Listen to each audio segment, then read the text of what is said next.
চন্দনা দেবী তার ছেলে রতন এবং এক মেয়ে রিয়ার সঙ্গে বাস করে। রতন যখন ভালো চাকরি পেয়ে যায় তখন চন্দনা দেবী ঠিক করে এবার সে তার ছেলের বিয়ে দেবে। সেই জন্য চন্দনা দেবী তার ছেলের জন্য একটা পাকা গৃহিণী বাঙালি মেয়ে খুঁজতে শুরু করে। কিন্তু চন্দনা দেবী তখনও পর্যন্ত জানে না যে তার ছেলে একটা বিহারি মেয়েকে পছন্দ করে বসে আছে।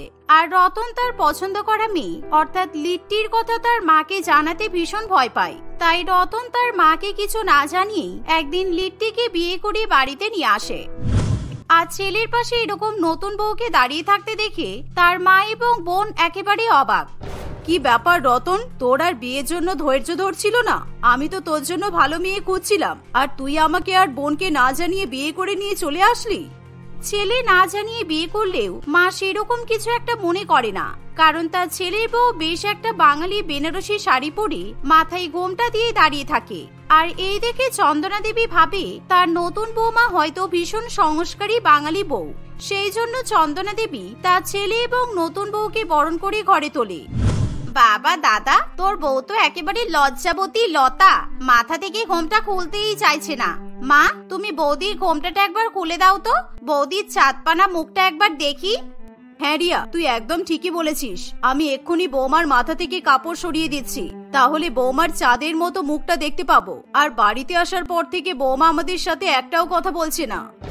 এই বলে চন্দনা দেবী যখন বৌমার মুখ থেকে ঘোমটা সরিয়ে দেয় তখন লিট্টির মুখ দেখে চন্দনা দেবী এবং রিয়া ভীষণ পরিমাণে সন্দেহ করে, কারণ সেই মেয়ে বাঙালি শাড়ি পরে থাকলেও তার সাজগোজ একেবারে বিহারীদের মতো ছিল।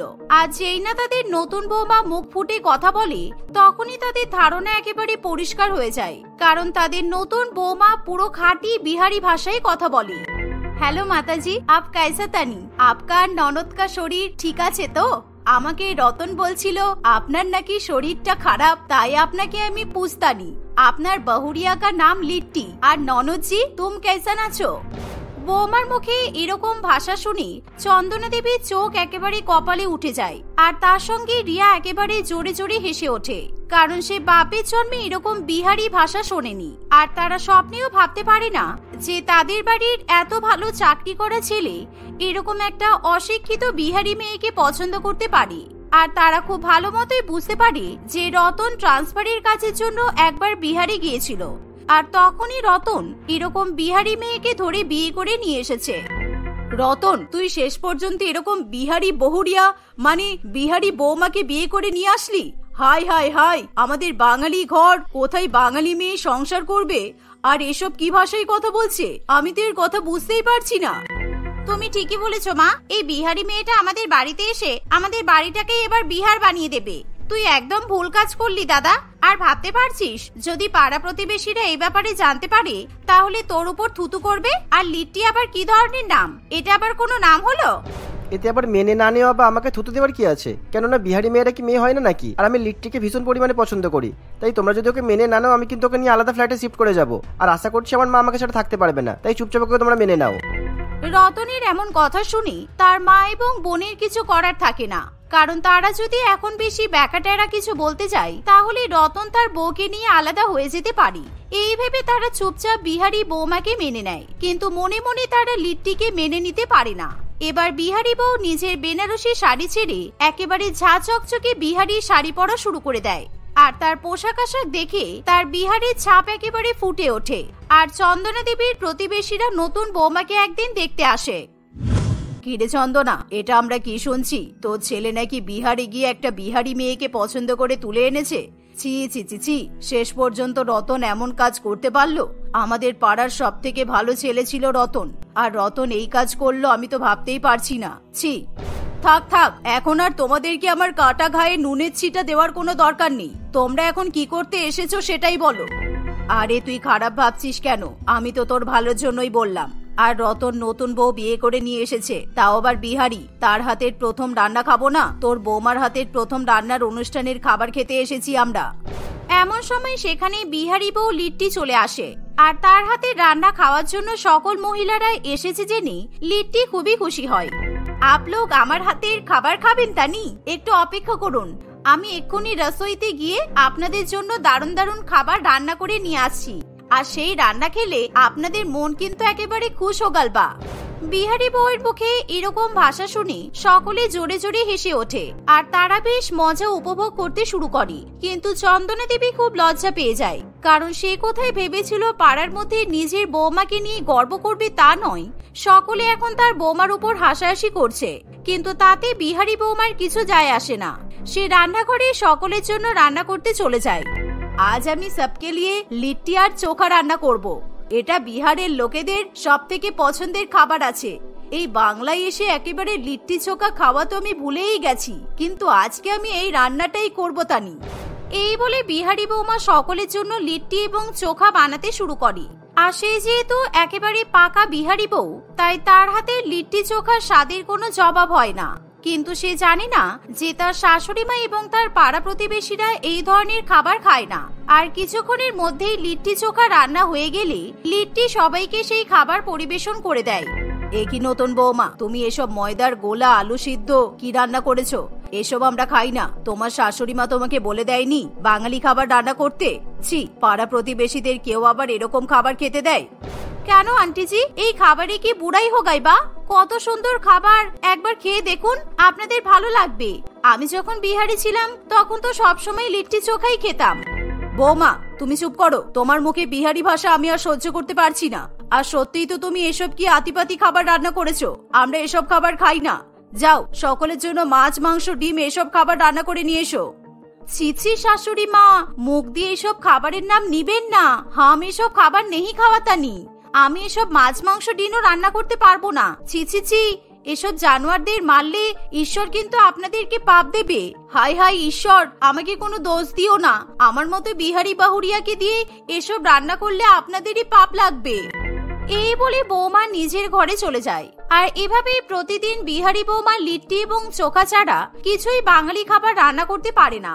ফলে চন্দনা দেবী এবং তার মেয়ে ভীষণ পরিমাণে রেগে যায়। কিন্তু তারা কিছু বলতেও পারে না, কারণ রতন তার বিহারি বউ সম্পর্কে একটা খারাপ কথাও শুনতে প্রস্তুত নয়। আর এভাবেই দেখতে দেখতে কিছুদিন কাটে।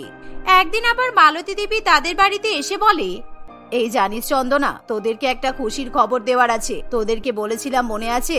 আমার ছেলে কানাডা যাওয়ার জন্য পড়াশোনা করছিল, ও সিলেক্ট হয়ে গেছে।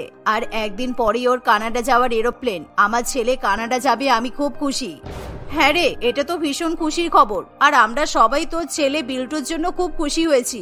তোর ছেলেকে বলিস কানাডা থেকে আমাদের জন্য দামি দামি বিদেশি উপহার নিয়ে আসতে, কেমন? হ্যাঁ, সে তো নিশ্চয়ই বলবো। আর যে কথাটা বলতে এসেছিলাম, আমি ভেবেছি এবার নিজের ছেলেকে একটা ভালো মেয়ে দেখে বিয়ে দেব। কারণ তোর ছেলে যা করলো, বিহারে গিয়ে একটা বিহারি বউ তুলে নিয়ে এসেছে।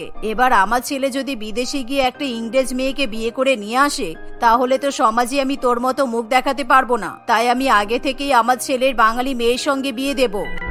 এই কথা শুনে চন্দনা দেবীর ভীষণ পরিমাণে গায়ে লাগে। আর বিহারি বৌমা যেহেতু সেখানে উপস্থিত ছিল, ফলে সেও নিজের বিহারি হওয়ার জন্য অপমান সহ্য করতে পারে না। আন্টি জি, আপ কানাডা যাওয়া কোনো ব্যাপার নাহি। জানেন তো, আমাদের বিহারে একখান পানওয়ালা আছে। ওই পানওয়ালা বিহারি পান বিক্রি করে, ইতনা রোজগার করছে। ও এখন কানাডাতে গিয়ে পানের দোকান করে ফেলেছে। এখন সে হয়ে গেছে বিদেশি পানওয়ালা। ভালো করে খোঁজ নিয়ে দেখুন, আপকা লড়কা কানাডা মে পান বেচনে যাচ্ছে না তো? কি তোমার এত বড় সাহস, তুমি আমার ছেলেকে পানওয়ালার সঙ্গে তুলনা করলে? সত্যি কথাই বলে সবাই, তোমার মতো বিহারিরা অশিক্ষিত হয়। আমার এত শিক্ষিত ছেলেকে তুমি পানওয়ালা বললে শেষ পর্যন্ত? হ্যাঁ, আমি একেবারে ঠিক কথাই বলেছি। আমি বিহারি বহুরিয়া বলে আপনি আমাকে অপমান করলেন, তাই আমি আপনার লড়কাকে পানওয়ালা বলেছি। আর আপনার ছেলে যদি পানওয়ালা হোগাল বা, তাহলে কিন্তু কোনো বাঙালি মেয়ে আপকা লড়কাকে বিয়ে নেই করবে। মালতী দেবী এমন কথা শুনে একেবারে চুপ করে থাকে। আর সে অসম্মানিত হয়েছে বলে এক মুহূর্ত সেখানে বসতে চায় না। আর সে ভালো করেই বুঝে যায় যে বিহারি বৌমার সামনে মুখ লাগিয়ে সে পেরে উঠবে না। ফলে মালতী দেবী নিজের বাড়িতে চলে যায়। আর এভাবেই দেখতে দেখতে প্রায় আরো কিছুদিন কাটে। একদিন, দাদা তোর মনে আছে আমি তোকে বলেছিলাম না আজকে আমার কলেজের ফাইনাল ইয়ারের পরীক্ষা? আর তুই তো ভালো করেই জানিস আমি পরীক্ষার সময় তোর সঙ্গে পরীক্ষা দিতে চাই। তাই তুই আমাকে আজকে নিয়ে যাবি তো? শোন না বোন, আমি মানছি যে তোকে আমার কলেজে নিয়ে যাওয়ার কথা ছিল, কিন্তু আজকে আমার অফিসে একটা খুব ইম্পর্টেন্ট মিটিং পড়ে গেছে। তাই আজকে আমি মনে হয় না যেতে পারবো। তুই একটা কাজ কর, তুই বরং তোর বৌদির সাথে কলেজে চলে যা। তুই কি খেপেছিস নাকি? আমি এখন তোর বিহারি বউয়ের সঙ্গে কলেজে যাব? কোনো মতেই সম্ভব না। আমি ওর সঙ্গে কলেজে যেতে পারবো না, কারণ আমার বন্ধুরা এরকম বিহারি বৌদি দেখলে আমাকে খেপাবে। তুই বেশি বাড়াবাড়ি করিস না বোন, কারণ তুই যদি এখন তোর বৌদির সাথে পরীক্ষা দিতে না যাস তাহলে কার সাথে পরীক্ষা দিতে যাবি? আর তোকে কতবার বলেছি যে নিজের বিহারি বৌদিকে এরকম বারবার বিহারি বিহারি বলে অপমান করবি না, চুপচাপ ওর সাথে পরীক্ষা দিতে চলে যা। এই বলে রতন অফিসে চলে গেলে রিয়ার আর কিছু করার থাকে না, কারণ সে ভীষণ পরিমাণে অন্ধবিশ্বাসে বিশ্বাসী। সে মনে করে যে পরীক্ষার সময় যদি কেউ তার সঙ্গে না যায় তাহলে তার পরীক্ষা ভালো হয় না, তাই সে তার বিহারি বৌদিকে নিয়েই পরীক্ষা দিতে যেতে বাধ্য হয়। কিন্তু রাস্তায় সে তার বৌদির সঙ্গে একটা কথা পর্যন্ত বলে না। আর সে যখন পরীক্ষার হলে ঢুকে যায় তখন লিট্টি তার ননদের জন্য পরীক্ষার হলের বাইরে অপেক্ষা করতে শুরু করে। আর কয়েক ঘন্টা পর পরীক্ষা দিয়ে রিয়া বাইরে বেরিয়ে আসে। রিয়া, তোমার পরীক্ষা কেসন বা? ঠিক বা? উফ, অসহ্য একেবারে। আমার পরীক্ষা কেমন হয়েছে আমি তোমাকে কেন বলবো? বিহারি ফালতু বৌদি একটা মুখের ভাষা ঠিক করে বলতে পারে না, কি বাজে ভাবে কথা বলে। আর তুমি সবার সামনে আমার সাথে কথা বলবে না, কারণ সবাই তোমার মুখের ভাষা শুনে হাসছে, অশিক্ষিত বিহারি একটা। এভাবে রিয়া তাকে অপমান করলে তার ভীষণ পরিমাণে খারাপ লাগে। আর তারা যখন বাড়িতে যেতে শুরু করে তখন কয়েকটা ছেলে রাস্তায় রিয়াকে ভীষণ পরিমাণে বিরক্ত করতে শুরু করে, কারণ প্রত্যেকদিন এরকম ভাবে কলেজ থেকে বাড়ি ফেরার সময় তারা রিয়াকে দেখলে টোন কাটে। কে তুমি? নন্দিনী, আগে তো দেখিনি। ওরিয়া সুন্দরী, চলে এসেছো এই পথে? রূপে যে রঙ্গিনী, একটু যদি দাঁড়াতে। বলে তুমি কি দাঁড়াবে না? শোনো, একটু দাঁড়িয়ে যাও না। এই বলে বদমাইশ বিমান এবং তার বন্ধু বান্ধবরা রিয়ার ওড়না ধরে টানতে শুরু করে। অসভ্য কোথাকার, মেয়েদের সম্মান করতে পারিস না? বৌদি দেখো আমার সঙ্গে কেমন শয়তানি করছে। অসভ্য লোক, আমাকে ছেড়ে দে, আমাদের বাড়ি যেতে দে, না হলে কিন্তু আমি পুলিশে কমপ্লেন করে দেব। এভাবে রিয়া তাদেরকে পুলিশের ভয় দেখালে ছেলেগুলো কিছুতেই ভয় পায় না। তারা এবার রিয়ার বিহারি বৌদিকেও জ্বালাতন করতে শুরু করে। আর সেই সময় লিট্টি কিছুতেই নিজের রাগ সামলাতে পারে না। রাস্তায় সুন্দরী মেয়ে দেখলে তাদেরকে ছেড়খানি করতানি? তোদেরকে এমন শিক্ষা দেব যে তোরা নিজেদের হুলিয়া চিনতে পারবি না। আমি হলাম বিহারের কুস্তিগির। ऐसन घूसा तुमको मारेंगे ना, তোমরা চোখ কানা हो जाएगा, तुमको यहाँ मारेंगा और तुम बिहार में जाके गिरेंगा। এই বলে বিহারি বউ একেবারে ব্ল্যাক বেল্ট চ্যাম্পিয়নের মতো বিমান এবং তার বন্ধু বান্ধবদের এলোপাথারি ভাবে মারতে শুরু করে। আর এরকম বিহারি বউয়ের হাতে থাপ্পড় ঘুষি খেয়ে বিমান এবং তার বন্ধু বান্ধবদের চোখ মুখ একেবারে কালো হয়ে যায়। আর তারা রিয়াকে বোন বলে পায়ে ধরে ক্ষমা চেয়ে সেখান থেকে পালায়। আর রিয়া তার বিহারি বৌদির এরকম শক্তি দেখে তার প্রশংসা করতে বাধ্য হয়। ধন্যবাদ বৌদি, আজকে তোমার জন্য আমি বেঁচে গেলাম। আই এম সরি বৌদি, আমি তোমাকে বিহারি হওয়ার জন্য অনেক খারাপ কথা বলেছি, তুমি প্লিজ কিছু মনে করো না। আর তুমি তো অনেক শক্তিশালী। আচ্ছা সত্যি কথা বলো তো, তুমি এরকম মারধর কোথা থেকে শিখলে? এসব তো লিট্টি চোখা খাওয়ার জোর, তুমি নেই বুঝবে। আমরা পিতা বিহার মে একটা বড় কুস্তিগির আছে, আর তার কাছ থেকে আমি এই মার শিখেছি। আর কুস্তি করার জন্য বিহার মে আমার কাছে অনেক মেডেল আছে। বিহারি বৌদির কথা শুনে রিয়া খুবই খুশি হয়। আর সে বাড়িতে এসে তার বিহারি বৌদির সাহসিকতার কথা জানালে সকলে লিট্টির উপর খুবই প্রসন্ন হয়। আর সেদিন থেকে চন্দনা দেবীও তার বিহারি বৌমাকে মেনে নেয়। আর তারপর থেকে চন্দনা দেবী নিজে হাতে তার বিহারি বৌমাকে বাঙালি রান্নাবান্না শেখাতে শুরু করে। আর এভাবেই এখন তারা সকলে মিলেমিশে সুখে শান্তিতে সংসার করে। সাগরিকা দেবীর 5 ছেলে মোহন, বিপ্লব, রোহিত, কমল এবং রাহুল চাকরি সূত্রে আলাদা আলাদা পৃথক জায়গায় বাস করে। তারা প্রত্যেকেই যেই অঞ্চলে বাস করত সেই অঞ্চলেরই পৃথক পৃথক ধর্মের 5 মেয়েকে পছন্দ করে বিয়ে করে। কিন্তু সাগরিকা দেবী এই ঘটনা থেকে পুরোপুরি অজানা থাকে। একদিন, দিদি, এই দিদি কোথায় আছিস? তাড়াতাড়ি বাইরে আয়। এই দেখ তোর 5-5টা আলাদা ধর্মের বৌমার ছবি। মোহনের একটা বন্ধু রাজুকে এই ছবিটা পাঠিয়েছে। আর রাজুর বাবা তো আমার বন্ধু হয়, সেই আমাকে আসল ঘটনাটা জানালো। তোর ছেলেরা লুকিয়ে লুকিয়ে 5টা আলাদা ধর্মের মেয়েদের বিয়ে করেছে। এমনকি ওরা তোকে কিছু না জানিয়ে দিব্যি সংসার করছে। আর আস্তে আস্তে ওরা তোকে ভুলে যাবে, দেখে নিস। চন্দনবাবুর ফোনে ফটো দেখে সাগরিকা দেবী আসল সত্যি ঘটনা জানতে পারে। কিন্তু তবুও সে হাসি মুখে তার বড় ছেলেকে ফোন করে। কিরে বাবা, কেমন আছিস? এবার হোলির ছুটিতে বাড়িতে আসছিস তো তোরা? কি হলো, কিছু বলছিস না কেন? মা, এবার বোধহয় আমরা বাড়িতে যেতে পারবো না, কারণ আমাদের এখানে কাজের অনেক চাপ আছে। আর কত মিথ্যা কথা বলবি? আমি জানি তোরা নিজের পছন্দের মেয়েকে বিয়ে করেছিস, তবে এতে আমার কোনো অসুবিধা নেই। তোরা খুশি হলেই আমি খুশি। বৌমাদেরকে সঙ্গে করে নিয়ে বাড়িতে চলে আয়। হোলির সময় তোদের অফিস ছুটি থাকবে আমি জানি। মা, তুমি হয়তো আসল সত্যি জানো না যে আলাদা আলাদা ধর্মের 5 মেয়েকে আমরা বিয়ে করেছি। আরে মানব ধর্মের উপরে কি আর কোনো ধর্ম আছে? নেই তো, আমিও এটাতেই বিশ্বাসী। ধর্ম পরে, আগে তো মানুষ। আমার কোনো আপত্তি নেই, তুই শুধু বৌমাদেরকে হোলির ছুটিতে বাড়িতে নিয়ে চলে আয়। ঠিক আছে বাবা, আমি এখন রাখি, হোলির জন্য অনেক আয়োজন করতে হবে। এই বলে সাগরিকা দেবী ফোন রেখে দেয়। ওদিকে মোহন, তার ভাইরা এবং তাদের স্ত্রীরা সাগরিকা দেবীর এমন চিন্তা ভাবনার নিদর্শন দেখে খুবই খুশি হয়। কিন্তু এদিকে চন্দনবাবু তার দিদির এরকম আচরণ কিছুতেই মেনে নিতে পারে না। এ তুই কি করছিস দিদি? তুই এত সহজে কিভাবে সব মেনে নিচ্ছিস? তোর ছেলেরা হিন্দু, মুসলিম, খ্রিস্টান, বৌদ্ধ, শিখ আলাদা আলাদা ধর্মের মেয়েদেরকে বাড়িতে আনবে, তোর বাড়ি অশুদ্ধ হয়ে যাবে তো। আর এতে তুই খুশি হচ্ছিস?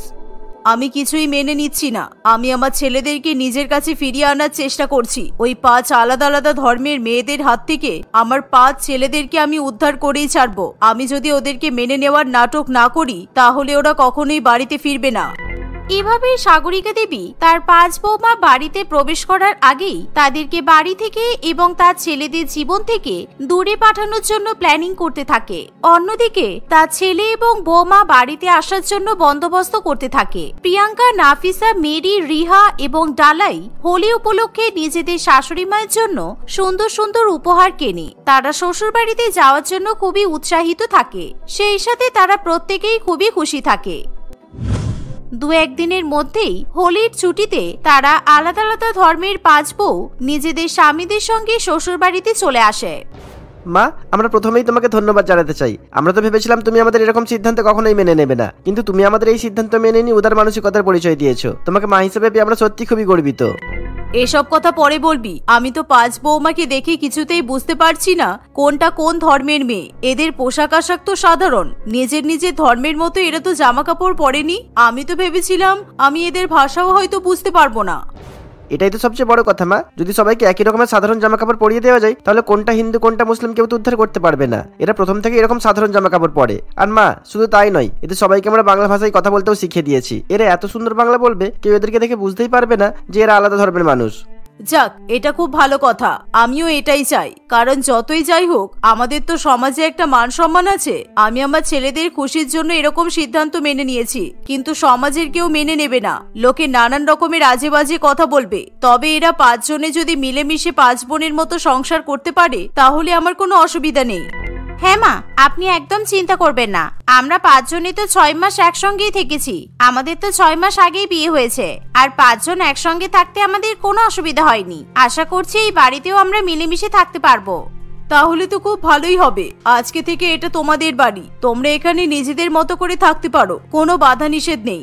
যাও, এখন তোমরা নিজের নিজের ঘরে গিয়ে বিশ্রাম করো।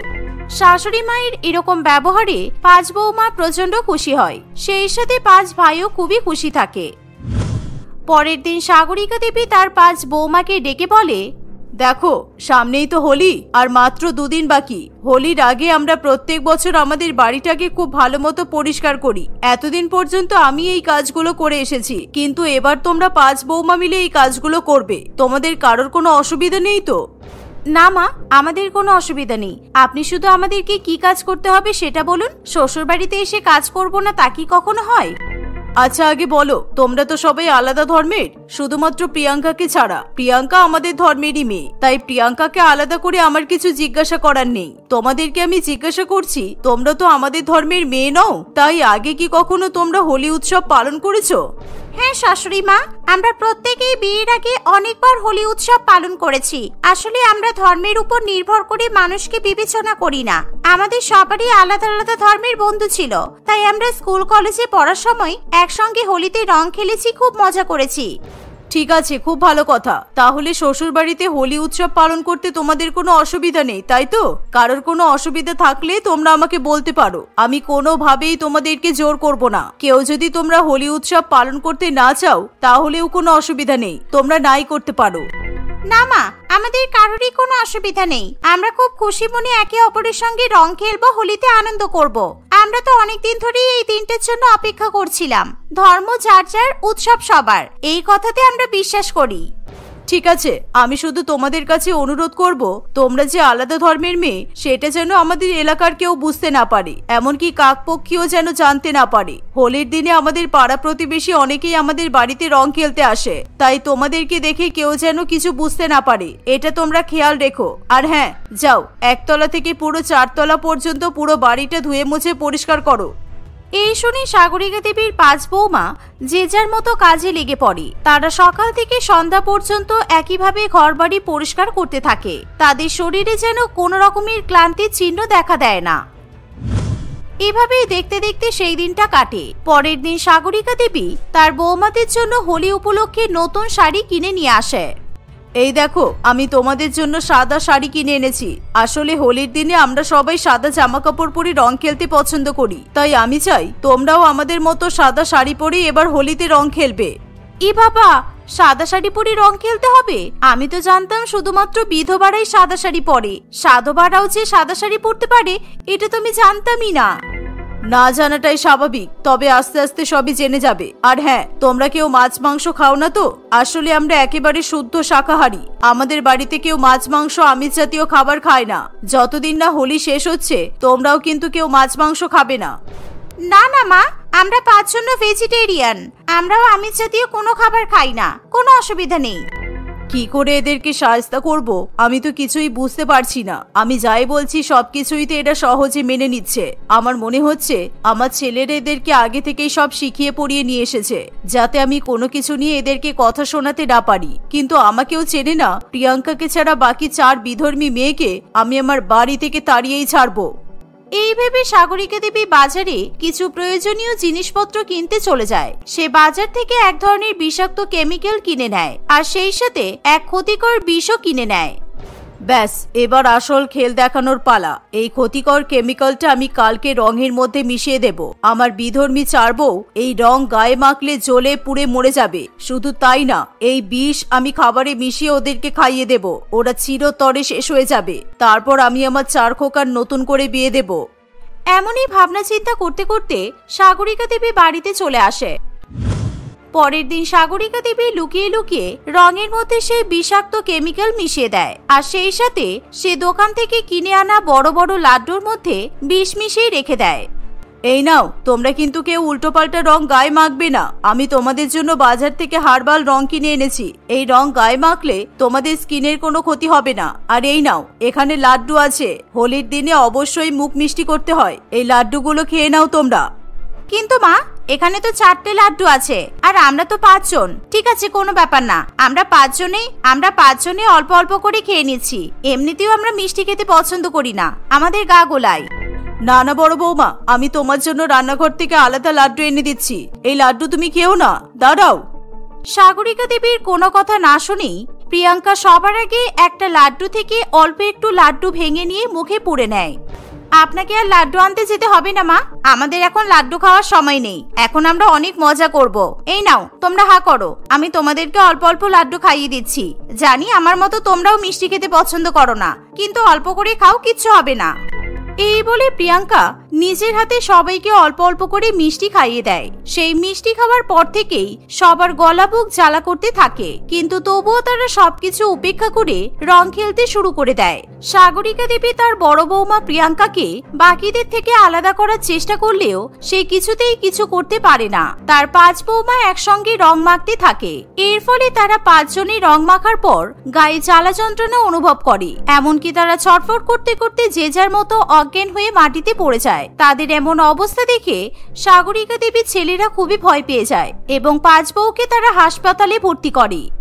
ওনারা যেই রং গায়ে মেখেছিলেন সেই রঙে এক ক্ষতিকারক কেমিক্যাল মেশানো ছিল, আর ওনাদের শরীরেও একটা বিষাক্ত উপাদান খুঁজে পাওয়া গেছে। তবে ওনাদের ভাগ্য ভালো, ওনারা যে খাবারটা খেয়েছেন সেই খাবারের সঙ্গে বিষ খুব কম পরিমাণে ওনাদের পেটে গেছে, সেই জন্যই ওনাদেরকে বাঁচানো সম্ভব হয়েছে। তবে ওনাদের ত্বকের মাঝখানে কালো কালো দাগ থাকবে, আস্তে আস্তে এগুলো ঠিক হয়ে যাবে। যে ওষুধ দিয়েছি, যে মলম দিয়েছি, এগুলো ঠিকঠাক করে ব্যবহার করবেন।